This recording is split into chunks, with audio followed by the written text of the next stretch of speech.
Hello, and welcome back to the fourth lesson of Module 5. During this lesson of the module, we will cover advertising and communication. As a reminder, at any stage, feel free to pause the video to take notes, rewind to hear information again, or stop the video to complete a learning activity. Let's begin.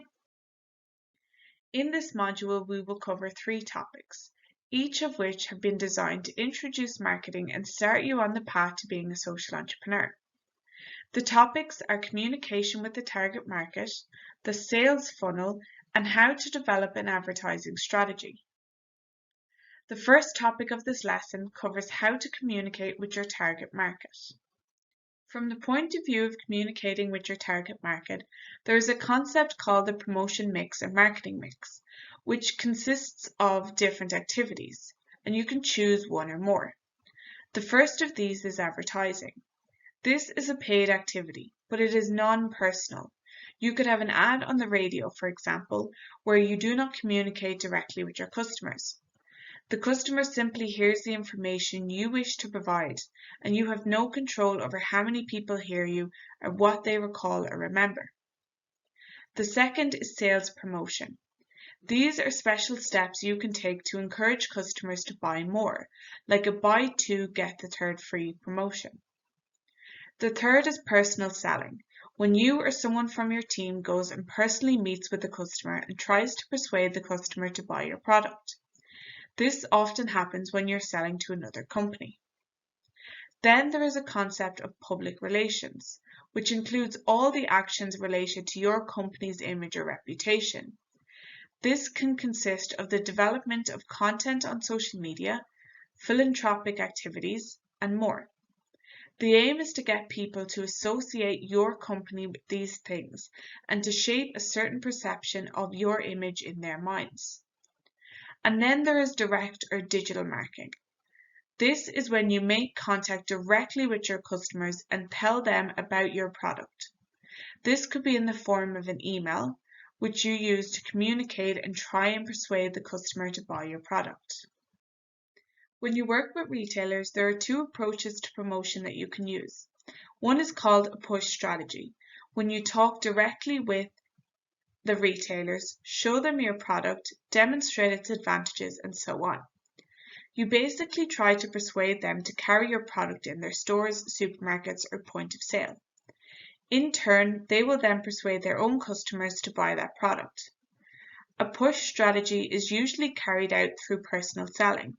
You or someone from your team personally goes and speaks to the retailer or the person in charge of that point of sale. You can also use direct marketing, such as writing letters or communicating directly with the retailer. The other approach with retailers is to use a pull strategy. In this case, you try to communicate and persuade the end customer.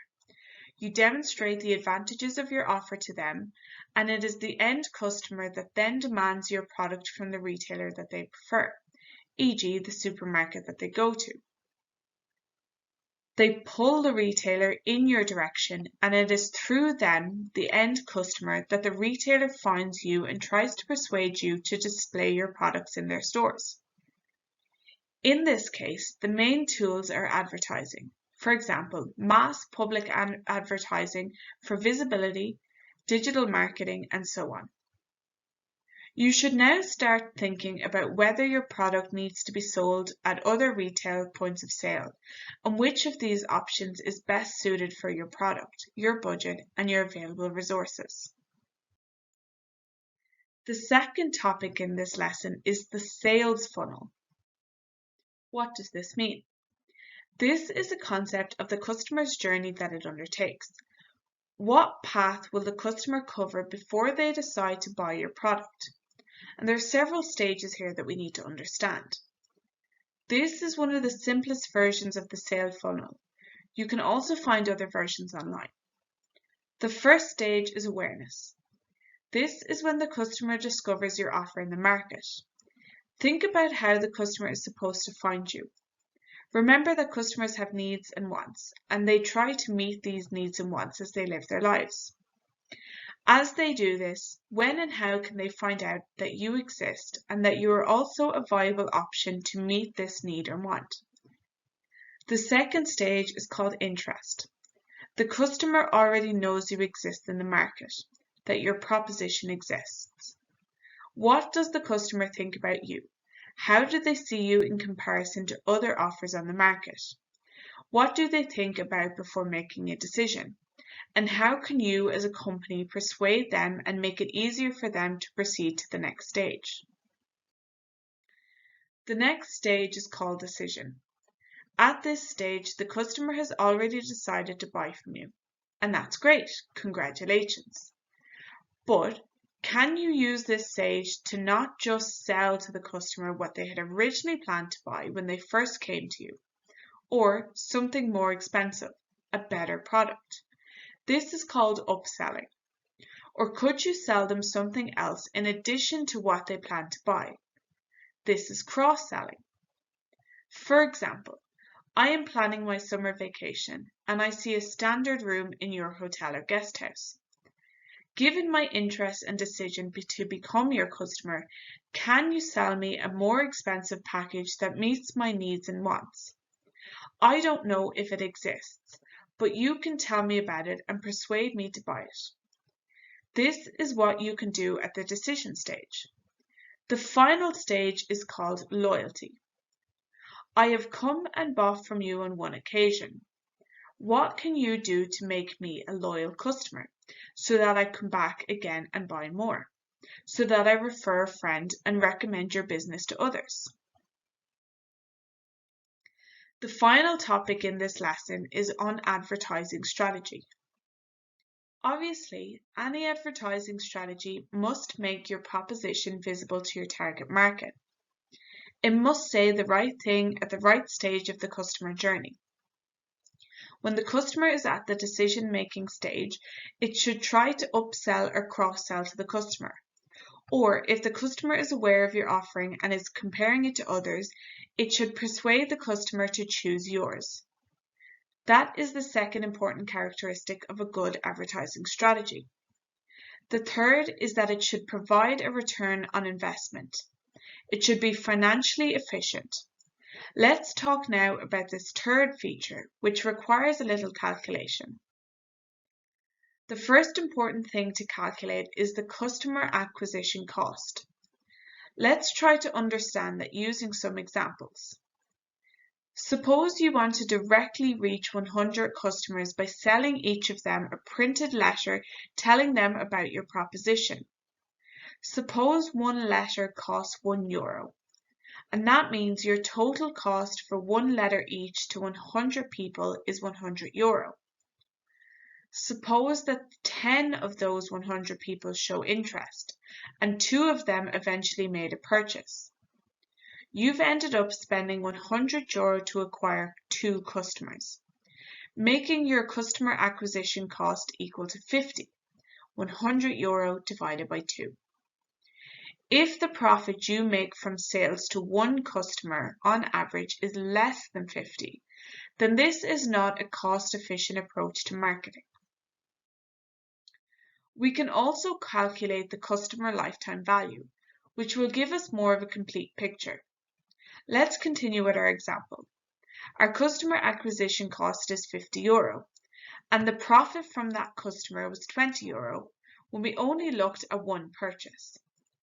But if you can keep bringing that person back and turn them into a loyal customer, then the picture could be different when it comes to the cost efficiency of your advertising. Suppose you contact the same customer by email several times a year and remind them of your product or tell them of new offerings that you have. And that customer now makes 6 purchases a year, each with an average profit of €20 for your company. Over a period of 10 years, they are a returning customer. We now see that over 10 years, the customer lifetime value of that person is 20 times 6 times 10, which is €1,200. This is the profit that their purchases have brought your company.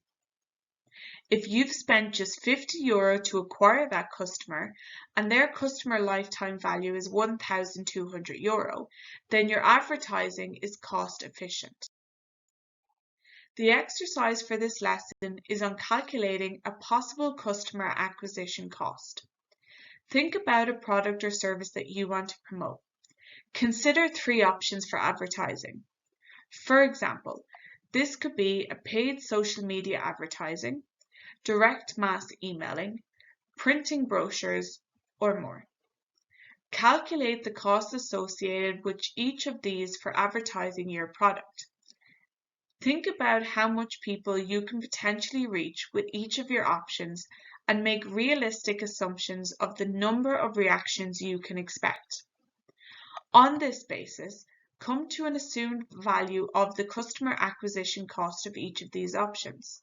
Compare them and see which one is the most efficient. Finally, to conclude this lesson, let's revise what we have discussed. There are several tools in the marketing mix or promotion mix, and you must choose the one or the combination that best fits your target market. Remember that customers go through several stages before making a purchase decision, and you might communicate the right message to them at each stage. Also remember that your advertising strategy must produce a return on investment. It must be financially efficient. So you must calculate the customer acquisition cost and customer lifetime value in order to choose the advertising strategy that is right for you. Looking forward to seeing you again in the next lesson.